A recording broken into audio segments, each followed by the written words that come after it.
الله محبوب صلی الله علیه و آله وسلم نه تپوس شو قربان د مدینه منوره سردارا زموږ لاندې چې کم خلک کار کوي په ورځ کې مونږ څو ځله معافي ورته کوو.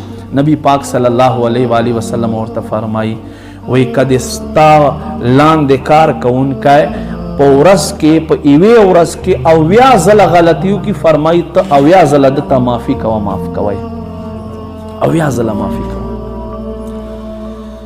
حضرت قتاده رحمت الله علیه زوی یو کس ووهلو د قاضي وخت ته فیصله واروړه چې فلانی زما زوی په مخ باندې وهلی دی. نو ما عزتمندو قدرمندو قاضي ته خو پته و چې دا د زمانې یو نیک سړی دی بزرګ سړی دی د علماو هر سړی قدر کوي. نو څه یې وکړل ما عزتمندو کس یې راوغوښتلو دی یې راوغوښتلو د زوی یې راوغوښتلو او ورته فرمایي راشه خپل بدل تی واله. نو حضرت قتاده رحمت الله علیه خپل زوی ته فرمایي شابه لستوڼی ورته پورته که لستوڼی ورته پورته کړو وی چې څنګه د خپل لاس تر باندې پورته کړه او دقسې ته هم د خپل لاس پې پورته که. نو زوی چې کله لاس پې پورته کړو او سپېړې ورکوله لاس یې پې راکاږلو دله لاس نه ونیولو. وی بچیا اوس یې معاف که وی بچیا اوس یې معاف که.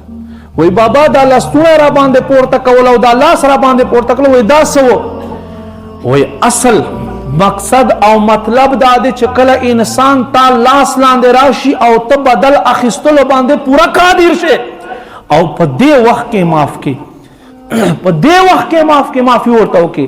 پروردګار په داسې خلکو باندې خصوصي رحم و کرم فرمایي ورځه بچیا معاف کړه. مونږ ته خو الله اکبر چې جوخ ګاونډي مو یې څلوېښت کاله ګاونډي را سره کړې په معمولي خبرو باندې مونږ څنګه ورسره ورانه کوو معمولي خبرو باندې دې غوسې له وجې نه 15 او 10 اولادونه یوې ښځې او خاوند پیدا شوي شل کاله جون تېر شوی په اخر وخت کې جدا شي. څه شی کوي شیطان زمونږ ترمنځ دا دراړ پیدا کوي داغه پیدا کوي. مونږ لږ شانتې سوچو بچار نه کوو فکر نه کوو غور نه کوو چې یاره انسانه ته به مخکې څه کې خو بس سیده مطلب دا دی چې مونږه کاروایی واخلو. نو یاد وساتئ چې نبی پاک صلی الله علیه و آله وسلم په دې فرامینو باندې عمل کوئ او ځان کوشش کوئ چې غصې په وخت باندې داسې حرکت مونږ نه ونه شي چې هغه بیا د شرمندګي او ندامت. زمونږ جیلونه ډک دي زمونږ های کوټونه له کیسونو نه ډک دي تاڼې ډکې دي. وجه څه دی وجه دا دی چې ټول زمونږ دې ځینه دا کله چې غصه مونږ ته راشي او بیا له خولې نه چې څه مونږ ادا کو بیا مونږ ته پته نه لګي.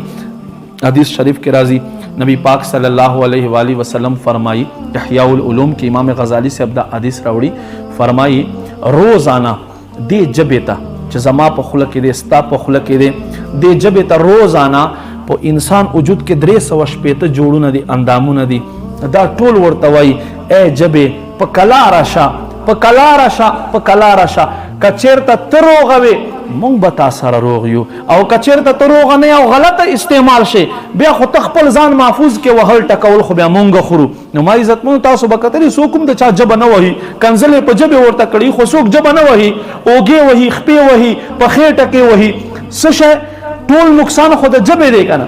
نو په خپل ژبې باندې کنټرول ساتل پکار دی. امام غزالی سے فرمایي په احیاء العلوم کې فرمایي وګورئ دا جبه خشیز هم دی او زهریله شیز هم دی ورته وګورئ الله تعالی 32 پیان په ودرولې دي او دو د شونډو په صورت کې غاښونو په صورت کې 32 پیان دي او د شونډو په صورت کې الله 2 دروازې هم پسې بند کړي دي. خو دې باوجود هم دی راوځي خپل کار وکړي او ټول کار وران کړي.